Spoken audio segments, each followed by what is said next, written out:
Bom dia, boa tarde, boa noite. Essa daqui é a nossa primeira aula e nela eu vou introduzir alguns conceitos que são utilizados bastante na área de automação e computação, que não deixa de ser. São os conceitos de bit, de bytes, de valores analógicos e digitais e suas representações. Por que disso? Porque antes de mais nada, antes da gente já começar lá na parte prática, a gente precisa entender um pouco como que um computador, no caso o nosso CLP, não deixa de ser, reconhece e trabalha com as informações que ele recebe. Tá? Existem duas maneiras de representar uma informação. Uma delas é de forma analógica e outra de forma digital. O nosso mundo, para que a gente possa entender mais, ele é basicamente analógico. Então, temperatura, velocidade, tempo, são todas grandezas analógicas. O que significa isso? Que elas variam de forma contínua no tempo. Tá? Por exemplo, uma sala ela não tem a sua temperatura variando de meio em meio grau. Né? Ou um tanque aumentando ou diminuindo seu volume de 1 m³ em 1 m³. Isso não acontece. É sempre de forma gradativa, sempre de forma contínua. Imagina, por exemplo, para exemplificar, que uma grandeza analógica seja uma rampa e que a digital seja uma escada. Na rampa, a pessoa ela pode ocupar o quê? Qualquer lugar da rampa pode ser ocupado por uma pessoa.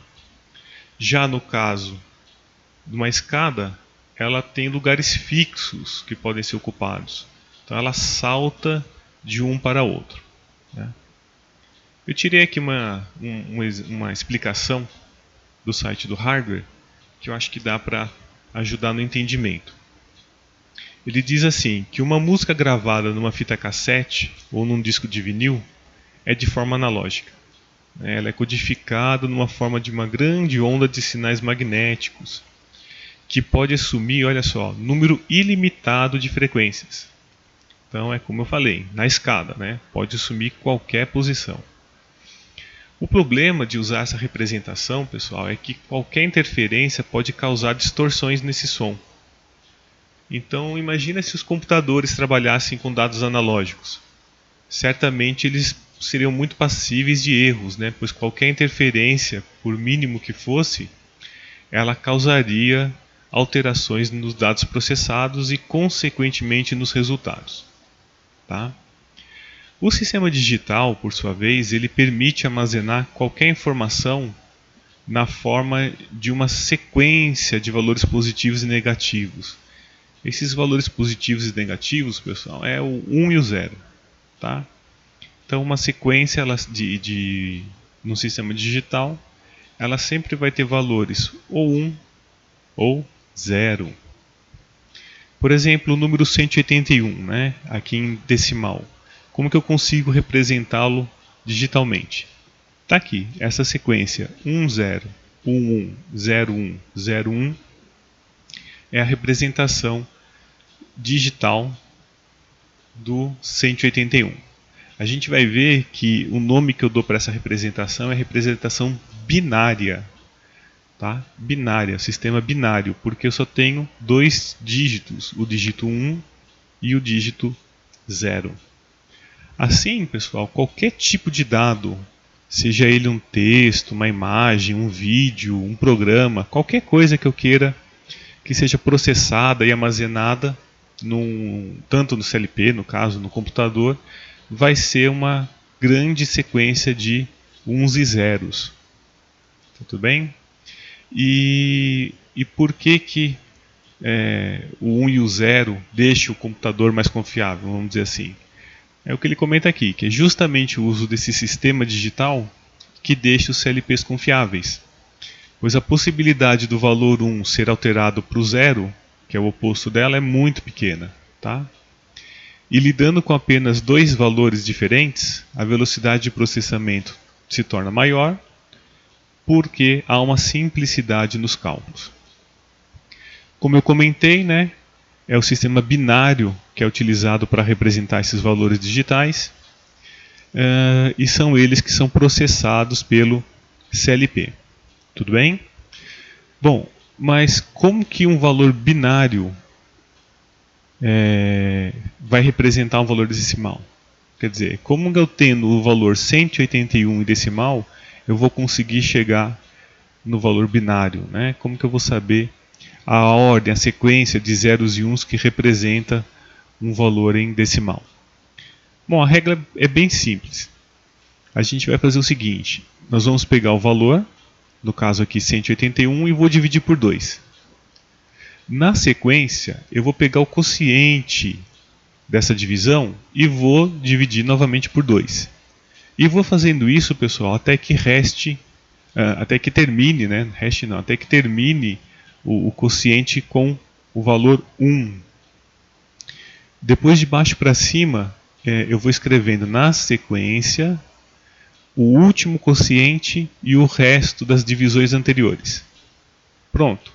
Está formada aí a minha sequência binária que representa o meu número em decimal. Aqui está um exemplo prático para a gente ver como não é complicado fazer isso. Então eu tenho o 181 aqui, divido ele por 2, eu obtenho o quociente 90 e o resto 1. Pego 90, divido por 2, eu obtenho o quociente 45 e resto 0. Divido 45 por 2, eu obtenho 22, resto 1. 22 por 2, 11, resto 0. 11 por 2, 5, resto 1. 5 por 2, 2, resto 1. 2 por 2, 1, resto 0. Olha lá, terminei com um quociente igual a 1. Paro por aqui. Agora, de baixo para cima, aqui na ordem das setinhas, eu vou escrevendo na sequência. Esse primeiro 1, pessoal, é esse quociente aqui, olha. Tá? Então, 1, 0, 1, 1, 0, 1, 0, 1. Está aqui, ó. 1, 0, 1, 1, 0, 1, 0, 1. Então, essa é a forma binária do meu número 181 em decimal. Tudo bem? Puxa vida, Carlos, eu vou precisar fazer isso daqui, eu vou precisar saber de tudo isso para cada coisa que eu for trabalhar no meu CLP? Não. O sistema vai fazer isso pela gente de forma automática, transparente. A gente não vai nem ficar sabendo disso. Mas é bom ter um conhecimento do que está acontecendo, né? O que significa aquele monte de 0 e 1 que vai aparecer para mim quando eu estiver monitorando, por exemplo, um programa meu no CLP. Bom, por outro lado, também há momentos que eu tenho uma sequência binária e eu quero saber qual é o valor em decimal dessa sequência. Tá? É o processo ao contrário do que eu tenho aqui em cima. Tá? O procedimento também é simples, não é muito complicado. No blog aqui eu coloquei um passo a passo, tá? Mas eu vou direto aqui no exemplo que facilita bastante. Bom, veja lá. A gente tem aqui uma sequência 1, 0, 1, 1, 0, 1, 0, 1. Como que eu consigo representar isso daqui de forma decimal? Qual que é o meu valor em decimal? Inicialmente, pessoal, a gente conta quantos dígitos eu tenho. No caso aqui eu tenho 1 dígito, 2, 3, 4, 5, 6, 7, 8 dígitos. Então eu crio uma coluna com uma coluna a mais. Então eu tenho 1, 2, 3, 4, 5, 6, 7, 8, 9 colunas. Tá? 8 dígitos, 9 colunas. Essa primeira da direita eu deixo ela em branco. Tá?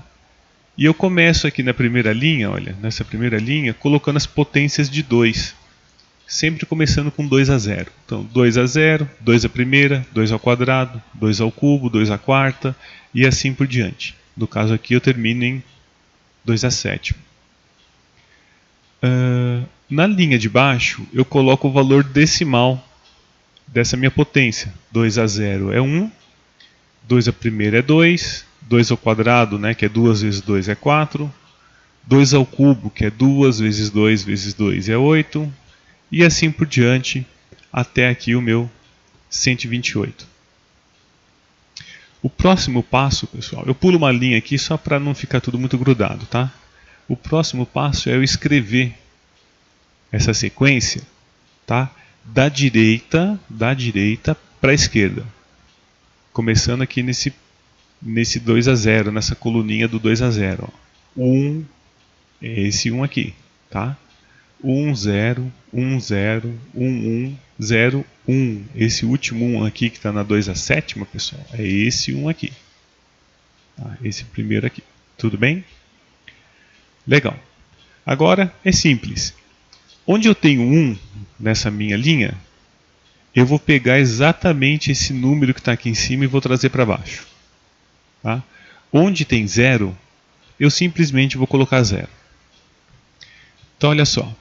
Eu tenho 1 aqui, eu vou trazer esse 1 de cima para baixo. 0, eu ponho 0. Eu tenho novamente um 1. Qual que é o valor que eu tenho aqui em cima? 4. Vou trazer o 4 para baixo. 0, eu trago 0. 1, tenho 16, trago 16. Trouxe 32 para cá porque eu tenho 1 aqui em cima. Aqui ficou 0 porque eu tenho 0. Trouxe o 128 porque eu tenho o 1 aqui em cima. Tá? Então eu tenho essa sequência com esses números na forma decimal. Para eu finalizar, basta eu somar esses números que estão aqui embaixo nessa última linha. 128 mais 32 mais 16 mais 4 mais 1 resulta no meu valor 181 em decimal. Tudo bem? Então essa sequência que eu tenho aqui em cima, binária, digital, me resultou no valor 181 em decimal. É simples, não é complicado. Novamente, não vou precisar me preocupar com isso. O sistema vai fazer para mim, mas é bom a gente ter uma noção do que significa esses zeros e uns que estão aqui em cima. Tá certo? Entrando um pouco mais no detalhe, cada um desses dígitos que eu falei para vocês, olha, cada um desses dígitos que a gente contou aqui, que são 8, a gente chama de bit, tá? Que é a contração do binary digit, ou dígito binário, né, em português. Assim, um conjunto de 8 bits, a gente forma um byte. Então eu posso dizer que aqui em cima eu tenho um byte, porque eu tenho 8 bits. Tá? Um conjunto de 1024 bytes vai me formar um kilobyte, tá? Ou kbyte. É como se fosse no peso, por exemplo. Eu tenho grama, aí quando eu vou pesar, 1000 gramas, eu vou ter 1 quilograma. Tá? Eu tenho 1 metro, eu ando 1000 metros, então eu andei 1 quilômetro. Tá? Mas por que na computação, por que aqui na parte da informática, né, a gente usa o 1024 e não o 1000? Porque o 1024, pessoal, é o número mais próximo de 1000, que é uma potência de 2. Como a gente viu aqui em cima, a gente sempre trabalha em potência de 2, né? Então, o número mais próximo de 1000 é o 1024. Então, adotou o 1024 para ser o representante aqui do quilo, vamos dizer assim. Mas não para por aí. Então, um conjunto de 1024 kilobytes vai me dar 1 megabyte. Um conjunto de 1024 megabytes forma 1 gigabyte. Tá? E assim por diante. Nos próximos eu teria aqui o terabyte e o petabyte. Tá? Nada me impede também de trabalhar no bit. Então eu posso ter o kilobit, o megabit, o gigabit e assim por diante. E eles representam conjuntinhos de 1024 bits. Tá?